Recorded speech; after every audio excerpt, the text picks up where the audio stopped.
and a warm welcome to a special broadcast this International Women's Day. It's an occasion to celebrate the spirit of womanhood. It talks about how women have broken barriers and have mounted tales of empowerment. But have you ever thought of women who've played a lead role in the promotion and enhancement of a language as ancient and rich as Sanskrit?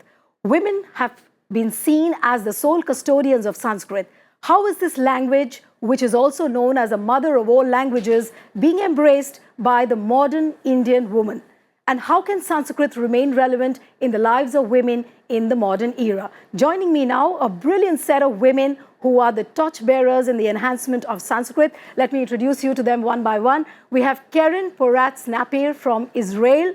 She's a musician, a vocalist of Indian classical music. I welcome her on the program. Next to her is Lorenzo from United States. She is the promoter of Indian culture and she promotes yoga. That's what has changed her life. Welcome, Mari, on the program. And next to her is Lucy Guest. She's a co-founder of International Chandramauli Charitable Trust and Yoga. And let me tell you that she's been in India for the last almost 20 years. She's a Sanskrit scholar. And I welcome you on the program for this phenomenal work which you have done as far as the enhancement of Sanskrit is concerned. And once again, a very happy Women's Day to the three of you. On a very special occasion when we are going to talk about something which is really, really different. And let me begin with you, Lucy, that you've been a Sanskrit scholar and talking about how a language can change the lives of women. What has been your experience? Well, I came into Sanskrit through divine inspiration in the UK, and I came to India to study, and I started studying Sanskrit by learning to read Devanagari Lipi with Roman transliteration underneath, listening to the shlokas, and it had such a profound effect on me, giving me such deep peace and light and knowledge that it inspired me to start studying Sanskrit and learning the deeper meaning of the words and the language and the text. And basically everybody in the world, whether it's a man or a woman, wants peace and happiness.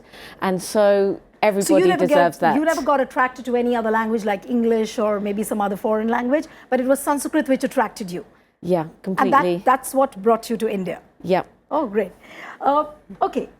Mari, about your experiences and how you got attracted to Sanskrit and how it has changed your life, would you tell us? So my introduction to Sanskrit came when I attended yoga teacher training about 12 or 14 years ago, and learning Sanskrit through the asanas and some practice of the 8 limbs of yoga, learning some of the Gita through that traditional Hatha yoga teacher training. And then more recently, I came to India for the first time 3 years ago, and I also met a wonderful friend who is Indian from my home state, and I am gravitating towards the chanting, the kirtan, and just the meditative part of yoga. Okay. And so it is those words that are bringing me peace and adding to my practice. Okay. And that I would love to share. Okay. So, Keren, you from Israel and coming from Israel all the way to India and practicing something which is so different from your culture. As a woman, what has been your experience? I was actually a pop singer in Israel and I was coming to India. Oh my God. It was my dream to travel in India. Nothing to do with music. And what attracted me was the Ganga Aarti ceremony in Rishikesh for Martin Nikatan Ashram. It was such a marvelous experience. I was overwhelmed by it, by listening to Rishi Kumar chanting the shlokas, the mantras, and the beautiful music, the kirtan and the bhajans. And it was like I felt it was a turning point in my life. And then it was just the beginning of this path. So your tryst with Sanskrit was through bhajans, through kirtans, through shlokas. Yes. And that's what you got attracted to. Yes. Okay, so great. All the three of you have had a phenomenal journey, and it's not a small feat leaving your country and coming to India, embracing a totally different culture. Let me inform the viewers that Lucy Guest is also known as Divya Prabha. So, Divya Prabhaji, if I could ask you that, there was a time when in the Upanishads and in the olden religious texts, women were not supposed to chant shlokas. especially in the Gurukul system, which was there, that no, it's a male bastion of chanting shlokas. From that time to this day today, how has the life of a woman changed? Well, When you take Sanskrit as the centerpiece. Well, I mean, if you look across the universities in the country, you have different traditions across the country. You find a lot of women increasingly are studying the Vedas, and whether they're chanting it or not, there's a lot more access now to studying it, and you find a lot of women in the south chanting. And we've got to remember that there are a lot of Rishikas that actually gave these mantras in the Vedas. So, you know, I can't say conclusively what's going on, but you do see a great shift, and you see so many girls going into university to study Sanskrit through their art subjects. So it's very inspiring to see what's going on, and it's a beautiful sound, whether it's a boy singing or a girl singing. But the energy is really divine, and especially when you look at things like Durga Saptashati, which describe. You're talking about the Durga Saptashati's part. Yeah, which Okay. has such beautiful descriptions of the qualities of the woman, Buddhi Rupena, Shakti Rupena, all these qualities of Durga in the Saptashati.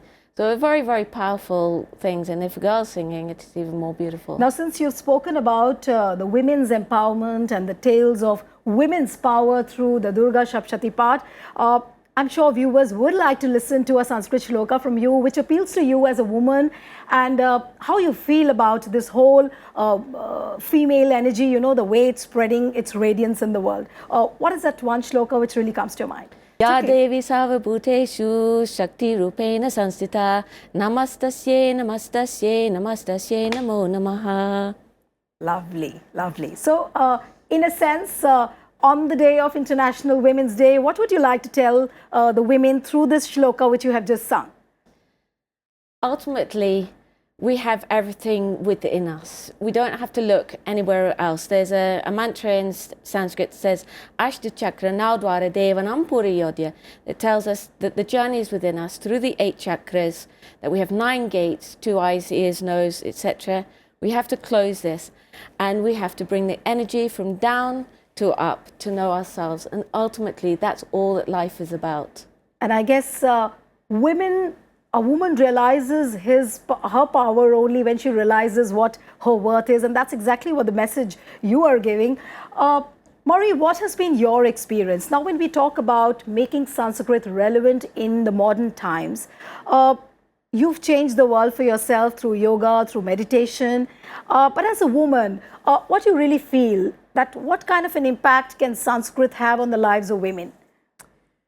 I think it's my experience that when I hear the chanting, because I am not as scholarly with the Sanskrit, I'm still learning, I'm very new at it, but just the whole sound and the melody is just so peaceful and resonating, and it brings you to a place that allows you to go inside and relax. I mean, the world is hectic out there. I raised a daughter, I've had a career, and so I'm at the point in my life where I've been shedding more and more of this external life and focusing on the internal for peace and wellness and happiness, and it makes other people happy too around you when you're happy.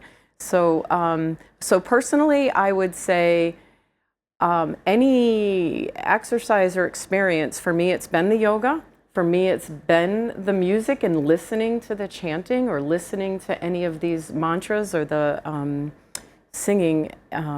It brings you peace, and that's what it's done for me. Hearing the words, the melody, and that's what worked. So do some yoga. Do some yoga and sing. And change your life as a woman. Yeah. And Okay. real meditative yoga. I mean, Meditative not yoga. exercise. I mean, more, not that there's anything wrong with exercise, but a very gentle, loving yoga. Right. Keren, like Mari pointed out a very important thing, that, you know, she's shut off the external factors. Like, she's raised a daughter, she's had a career, and now she's going within, you know, to discover herself, to discover the wellness, the spirituality. How does a modern woman do that? Because a modern woman is not only a homemaker, she has a career, she has to do so much of balancing. I don't want to talk about the empowerment. Today's woman is empowered. But how do you talk about the inclusivity? How do you bring about inclusivity in a society, which is, of course, dominated equally by men, but a woman is also finding her space? So how do you really do that? I'll come to Divya Prabha also for this answer. Yes. Following your dream. Okay. And now I'm here, and I have back in Israel my husband with 2 little girls, and he's a very loving husband, and he's taking care of them while I'm fulfilling myself and doing what I love to do. And I want to continue what she said about the power of the language. It has infinite healing power. This is the reason, this is the first reason I was relating to this language, to this music, because it has music. In the language itself, it has a beat. So that was the fact that I was so attracted. And when I started to learn these chanting mantras and kirtan and bhajans, everything was coming so fast. And I was one of So you're saying that by chanting the Sanskrit shlokas, everything fell in place for you automatically? Yes, I was discovering. I was not learning by definition. I was discovering something about myself, about the world. And it was feeling so, young woman from Israel, feeling so complete and so at home. So if I could interrupt and ask you that, what was that one mantra which really, really impressed you, and that probably was the beginning of your life towards gravitating towards the Indian culture, gravitating towards India? What is that one shloka or the mantra you would like to sing? I'm very much, it's very powerful mantra, the Swasti Vachan, because it has also very feminine and masculine energies. So I will, if you allow me, I will sing a very short phrase. Yes. Swastaye vayumupabravamaha tumam swasti bhuvanasya yaspati Brihaspatim sarvaganam Swastaye swastaya aditya sobhavantuna Swasti mitra varuna Swasti patye revati. I could go on and on. My God, but I'm speechless. I should say I'm speechless. It's really beautiful. But Divya Prabhaji, if we were just talking about how a woman should balance her life at this point of time. In a modern world, what you are doing, you are embracing traditionalism, you're embracing a totally different culture, and at the same time, you are carving a niche for yourself. You're a Sanskrit scholar, a successful one, of course, someone who's left her country, and you're carving a niche in a totally different country is not easy. So how does a modern woman amalgamate traditionalism along with the modern side of it? You first got to remember that Sanskrit's not just a language. It's not by accident called a divine language. There are subtle energies within the language of Sanskrit that have a deep and profound effect on you, that change you. The definition of mantra in Sanskrit is mananat trayate iti mantra, which means that which protects you from the cogitations of the mind. And this is the thing that enables you to bring balance in your life, because that ultimately is what it's all about. Whether you talk about ancient or modern, everybody wants one thing, peace and happiness. And so how to get that? And if you imagine, it's like when you ride a bicycle in the beginning of your life, you have to really concentrate very hard. But after a short while, you're gossiping with your friends as you ride along on the scooter or the motorbike or bicycle. And mantra is like that too. It's about keeping that aim of life, why you're here on this earth, as your higher purpose, but at the same time allowing the work to happen through your hands. So you get to be able to bring the balance. And Agya Chakra, this third eye, it's not by accident called the Agya Chakra. It's about allowing the energy to flow through you. It sounds very far and disconnected and a very difficult thing. But when you get involved with listening to these sounds of Sanskrit around you 24 hours a day, it uncovers you. It brings out the real you from inside, because actually that Sanskrit language is in you yourself. So when a woman is very tired, maybe of her career, she's very tired of her life, and she's looking for more of balancing power, that's what she needs to do. Yeah, What? The prescription absolutely. given by Divya Prabha. Yeah. Okay, fascinating. That is really. Mari, now what is there now for a woman to discover? Like a language, the kind of impact a language like Sanskrit can have on the lives of women. How would you see the life of a woman from here on? Like a modern era is not a very easy era to live in. You have all sorts of ills. Like I wouldn't say it's actually an ill, but of course a distraction. You have technology. You have social pressures. You have the professional pressures. Of course, the family pressures. So how does a woman, make Sanskrit as the centerpiece or the spirituality as a centerpiece and move on with her life? That is a difficult question. It's one of these things that it's a practice. It's finding what works for you that brings you that balance. And so how do you find it? How many gyms has someone joined? How many, you can try a gym or you can try, some people turn to different things. I've turned to yoga. I've also done some running and I do other forms, but the